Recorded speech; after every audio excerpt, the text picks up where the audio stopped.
Hi, Ian. Really good to have you on board.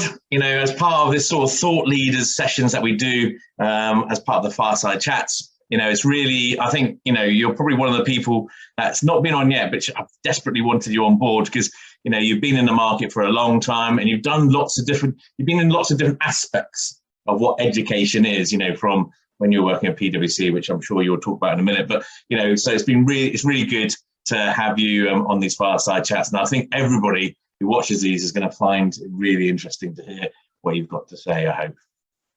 No, well, thank you very much. I feel privileged to be invited. I've very much enjoyed watching the ones you've done. Excellent, thank you. Amazing. So, as I said, you've been in EdTech and we've worked around the EdTech sort of industry for a long time. I've known you obviously from the sort of PwC days and obviously now into your new role as well. Do you mind just sort of giving a little bit of a broad outline of, where what you've been up to, how you stayed in EdTech, why is it important to you, and where you are now? That'd be really interesting. Sure. Okay, so way back in the midst of time, I was a TEFL teacher, but then I became a strategy consultant, and when I was at a business called Cairneagle Associates, I fell into education by mistake with a client of ours, with Promethean, that was a client of ours for several years there. And worked with Rupert Barclay to set up the education practice at Cairneagle, and then moved to PwC to do the same kind of thing in around 2015. So I guess am I an educationalist? Not really. But I've delivered 240 commercial projects around, making education, sometimes at one remove, either more effective or more efficient. And that's been a really interesting process because I've gotten to sort of look under the hood of a lot of different organizations, some of which, as you say, are EdTech businesses, and some of which are school groups or universities. And typically that work has been related to investments or related to growth strategy. A few of the words, but broadly those two lumps. And now this summer I moved to Supporting Education Group as head of education strategy and corporate development, which is a little bit chief cook and bottle washer, but it's a really interesting business and a really interesting role. And I don't think many people really know Supporting Education Group, or certainly not by that name. We are the largest provider of services to schools in the UK. And we've got a bunch of operating businesses, operating brands that people will be familiar with, not least Teaching Personnel, Protocol Education, Thrive, Judicium, School Business Services, Strictly Education, Best Practice Network. I'm missing several, but broadly we sort of focus on that sort of combination of the sort of expertise and the bandwidth piece. So people who can help schools with a sort of scale to invest in developing ways to do things better and more efficiently. And sometimes that's as simple as doing 1,000 DBS checks is a lot easier than doing 10 or there's 50,000, I think. But sometimes it's actually, being able to really look for a fundamentally better way to do things, whether that's tech-enabled or whether that's just, a collection of IP and a best practice group. Yeah. No, I think that's, absolutely. And I know you sort of you don't think you're necessarily an educationist, and my background definitely isn't either. I was in the market, I came into the market from a development perspective, actually. I think if you really truly immerse yourself, and obviously you have with, working with universities, working with MATs as well, not just with EdTech, then I think as long as you're willing to learn and open up, then I think you can easily embed yourself into the sort of education sort of market, in my view. I think in some cases it's actually beneficial because you look at it from a different perspective, so you bring that as well. I'm not a teacher, although actually at PwC, I think more than half my team were ex-teachers. But certainly I would say over the last 5 years, I or the people around me have surveyed, probably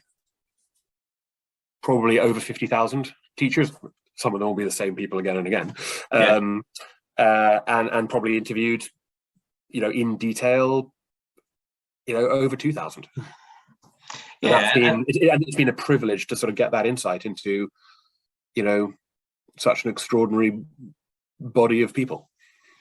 I agree. I've been in education for over 20 years, and all of it is about, I fundamentally believe that, it's a market which really want to make a difference, really wants to make a difference. And that's what their main role is, especially educationalists. And I think anything we can do to support that, I think is amazing.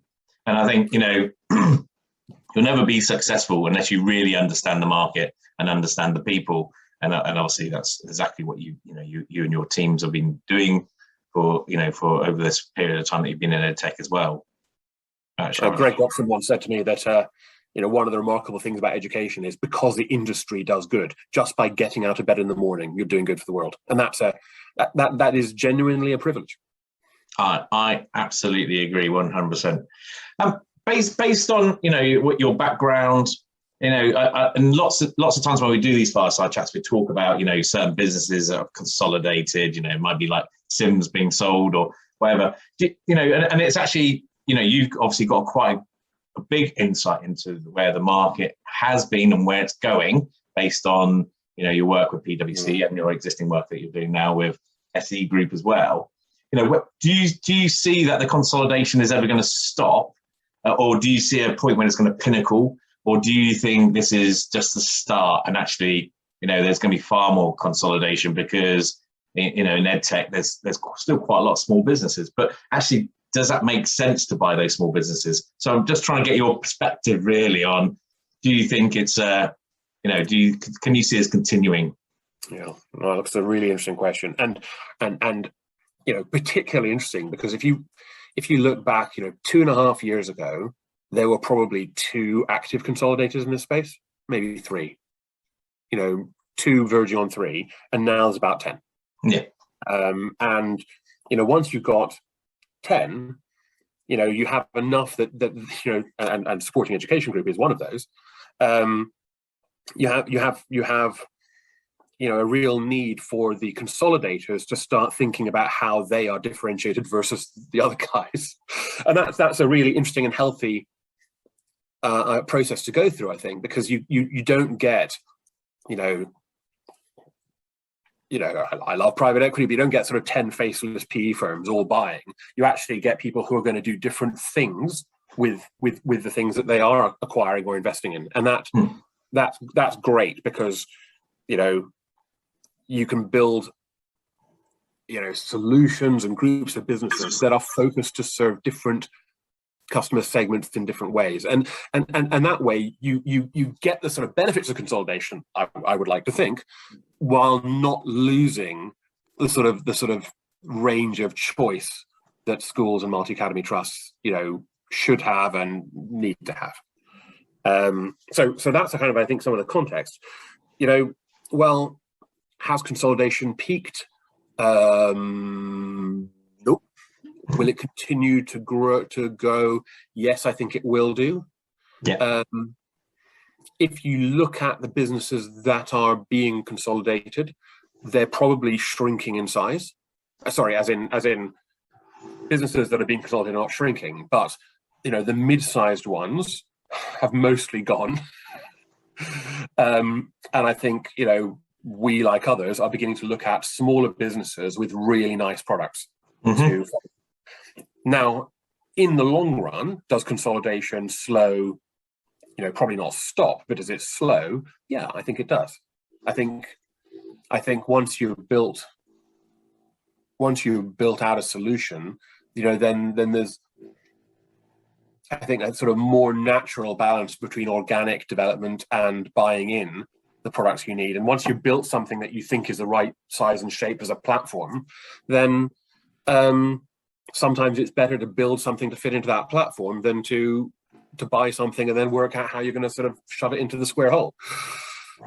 Yeah, I think that's a really good point, actually. So ultimately, some of these companies, so say like a Juniper, who's bought up a lot of the the sort of assessment products, especially primary assessment. I know they bought Cicero recently, but ultimately they bought a lot of primary sort of assessment products. They have to almost consolidate their strategy around those. And so there is going to have to be some form of development around that, which I think there probably is, definitely with their purchase of pupil asset as well, which is their Horizon product.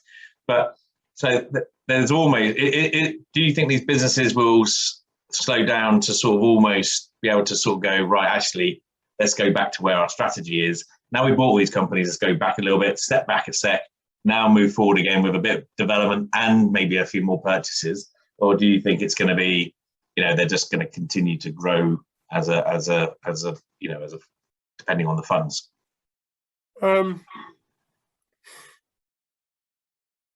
I think there's a, just buying businesses is kind of mental, and I think there's a really interesting balance, especially if you're buying great businesses, and we like to think we've done that, and I'm sure Juniper would say the same. To an extent, you want them to keep on doing what they do, because they're all, business we're buying, they're typically growing, they're doing well. They don't necessarily need intervention today. Now, can we help them to develop? We certainly think so, and I think part of that is, to put them in as a into a community of peers who are all sort of sitting inside the same group and pushing away, and it's the same sort of support that you might get from an industry association, but all under the same ownership. And that's really healthy. I went to a strategy day for one of our divisions last week, and it was great to see basically, 6 managing directors in a room and their sort of deputies or analogs of that, all talking about the challenges they're facing and how they are, how they're trying out different approaches to addressing those challenges and to doing a better job for their customers. And there's all sorts of learnings and side deals being struck, and it's, a really sort of collaborative environment. And that's fantastic. But then beyond that, there's kind of, I don't know, the way I see it, 3 levels of integration. And I think, one is a sort of back office and support level. And that's, generally we're pretty well underway on that. And that's kind of relatively straightforward. It's basically, if you've got a lovely business that's supporting schools, let them support schools. Let them not worry about running their own finance or HR function. Yeah, we can do that. So that's kind of easy. Then there's a sort of cross-selling question, as in thinking about sort of, well, are you going to share a brand? Can you take some of the pain in getting, like I say, great businesses and their products out in front of schools? Because, as you know, Nick, selling to schools is brutal. And again, that's something that I think has to be done sensitively, but is interesting. But then the third level is that sort of product integration. Actually, in the long run, do you want to? I'm sure this is not the best way to describe a group, but do you want a bag of spanners? They're different tools for different things. It's great. Yeah. Or do you want something that's designed to solve underlying needs for schools, and where the sort of handoffs from one product to the next are really clean, and they're all sort of pulling together in the same way, and they're really easy for customers to use. Now, it takes time, arguably a hell of a lot of time to get to that point. And I don't think, if I think about that sort of, I talked about 10 consolidators. Yeah. Are any of them at that point yet? Maybe one. I think Community Brands has probably done more than most to sort of try and bring their proposition together in terms of product. The rest of us are still working through cross-selling, I think. I think you're right. I think, which is always interesting, because I think to, all us lame people, I guess in some cases, there's an element where you sort of look at, you sort of automatically believe that Juniper must get to the point where they have one assessment product. Why would you have so many? There's a lot of cost there. But actually, sometimes if a business is like you said, is really successful, do you want to disrupt it either? So it must be a challenge, always a challenge to these. But the other thing is, actually, different customer segments want different solutions. Yeah. I mean, the analysis that I most enjoy, I think, when I was looking at a lot of different MIS suppliers last year, was if you split the market into primary, secondary, and standalone schools and match schools, and you look at the sort of win-loss rates, i.e., which MIS providers were winning, and not losing, there was a different winning provider in each of those four segments. Yeah, and clear, really clear sign that those four segments were looking for different solutions. And I'm not saying that any of the providers had sort of focused on a segment and said that's the one for us and we're going to be there forever. But their philosophical approach to the product and to the design of the product and the way in which they present the product, was better suited invariably to one segment over others. And they're kind of trying to sort of broaden that so they can push out from there. But we're all on a journey, and you always start serving one archetype of customer first. I won't try and promote some of our stuff that we put in, but I saw one of your responses to one of our chats, and I totally agree. The reason why Scholar Pack, their growth, and it's unusual in MIS terms. Let's face it, most growth is quite slow, in comparison to lots of other markets. But Scholar Packs at one point was really distinctive. It was very, very fast, and that's because they served one of those segments really well, which was the primary, and predominantly, in my view, small primary. And I think Richard did an amazing job at basically getting to sort of going, I'm going to focus on my niche. I'm not going to focus on broadly how I'm going to support MIS across all these different, segments. I'm going to basically focus on a niche and try and be successful in this niche. And he has been, and he was, and that's why the key, let's face it, bought them, and why they still maintain their customer base as well, from a retention perspective. And it didn't hurt no. that, hypothetically speaking, that segment might have been the one that was least well served by the legacy provider. I totally agree. Seeing I was at the legacy supplier, I totally agree.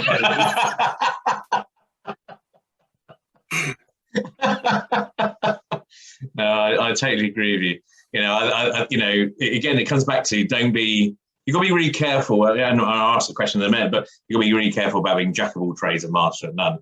You can easily get to that point if not careful. Yes, and by the way, I don't want to sort of dwell on this too long, but that's not just a segment question; it's also a use case question.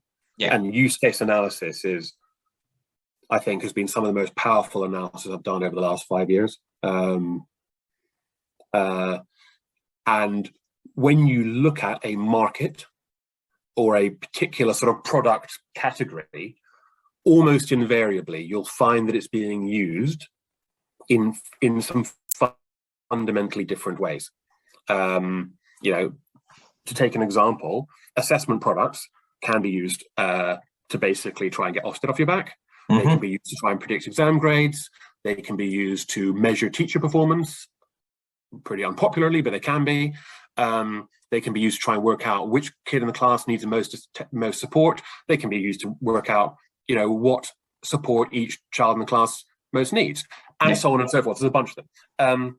And if you look at how different products serve those use cases, they serve them very differently. And so, on the one hand, you look at the assessment market.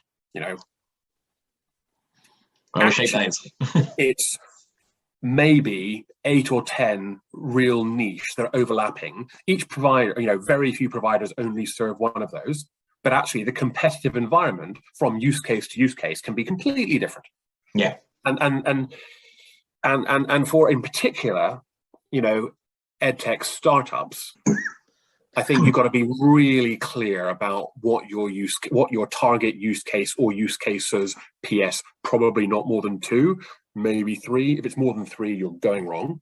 Mm-hmm. What those are, because actually you can craft a product to serve the hell out of one use case much more easily than you can build something that can actually be, much more successfully than you can build something that can be mediocre across 4 or 5 use cases. Yeah. And with the sort of resources that an edtech startup generally has, If they try to serve 4 or 5 different things, they're going to be mediocre. I'm with you. I really do. But it's the same. And I'll name it. Sims. When I was working at Sims, we used to do a lot of analysis and find that people weren't using things like the Sen and everything else. And I think there's a question to be asked about MIS. Full stop. Which is, has MIS and it's a legacy. It's a legacy problem which everybody then followed. Which is, did MIS really become too big for it to be where it is now? If you see what I mean, it comes back to that jack of all trades sort of question, really. Do you go for this all-encompassing megalith of a solution, which will suit some people because let's face it, the price point is important, or do you go for, or should there be more best of breed and break that the MIS down into components and sort of go, actually, I want to see the best in behavior. I want to see the best in attendance. Don't get me wrong, attendance is quite a simple thing to create, but do I want to see the best in attendance? I want to see the best in assessment. I want to see the best in, and break it down into those sort of component pieces. And so, one, there's a lot more choice, but also, you're ensuring there's innovation in each of those areas, rather than a big company saying, well, actually, I've got X amount of budget, and at this point in time, I'm going to only be able to serve these particular areas. It's a super interesting question. And in a way, it's kind of a microcosm of that same kind of consolidated question that we sort of discussed earlier. To grow, you can't, if you've got an assessment market that's got 10 different segment, use cases in it, you can't grow very much by focusing on one. You can break even, you can be successful focusing on one, but you can't grow, or you can't infinitely grow in that space. I think inevitably you end up sort of going from one use case to the next, and if you are lucky and diligent and attentive, then you go from use case to use case led by customer need. We looked at investing in a business early this year, which I was completely enamored with. But one of the things I most liked was that their new developments had been led by customer request, and because of that, they had nailed a particular sort of use case, and then sort of moved on to nail the next, and nail the next, and nail the next, and nail the next, until they had something that actually began to hang together. And instead of being a mediocre portfolio, it was a collection of arguably best of breed sort of use case solutions that, because they were sort of in a package, were easier, much easier for a customer to use than if they had a particular supplier that nailed this, and another one that nailed this, and another one that nailed this. And that's a sort of, I think, we're at a really interesting point of time in that, because earlier this year I surveyed, using Richard Connor, a large number of school leaders. And what was extraordinary was, one of the questions we asked was, given the choice, would you prefer a one-stop shop of good enough services or tools versus a collection of best-of-breed suppliers? Yep. About 80% of standalone and schools and small mats said, "Oh, one-stop shop. I mean, it's a nightmare. Even filling in GDPR compliance form for multiple suppliers is a pain in the neck." Yeah. But then you look at the mats, medium and large mats that were sort of 10 schools up. About 80% of them said best of breed. So it's a real flip around that piece. And to be honest, I suspect that a lot of the school leaders there imagined that, in fact, the central mat team would do the integration, and maybe they would, and maybe they wouldn't. But there's a sort of clear sort of difference in the sort of philosophy of where people are today. So that's the kind of point of time we're at. In the long term, it's kind of a false choice. Unless you are a bit sloppy or a bit complacent, then, in the long run, you should be able to be broad and excellent. It's only if, there's a bit of a squeeze to get as much profit as possible out of something, and you start to cut corners, and maybe your competition is pretty mediocre and is never going to be a challenger, and so on and so forth, that you can see some sort of strange behaviors creeping in. But at the moment, the EdTech landscape is basically pretty competitive. And there's not many areas where people are going to get away with mediocrity or sloppiness. So I think actually, there will be continued consolidation, whether it is acquisition of businesses or organic extensions, until you see a bunch of different suites. Yeah. I guess. Oh, sorry. I mean, and that's not to take away from the fact that actually,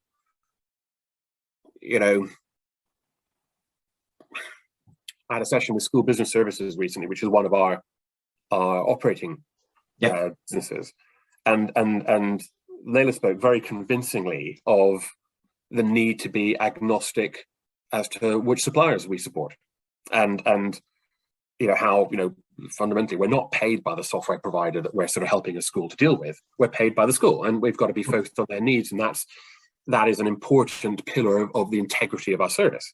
Yeah. So on the one hand, we kind of, we are totally focused on the right thing for the customer. Yeah. On the other hand, there's nothing wrong with partnering with the people we work with regularly as we're our fellow travelers, to take out friction and in the end provide a better service to the end customer. So kind of agnostic, but actually, aligning where possible.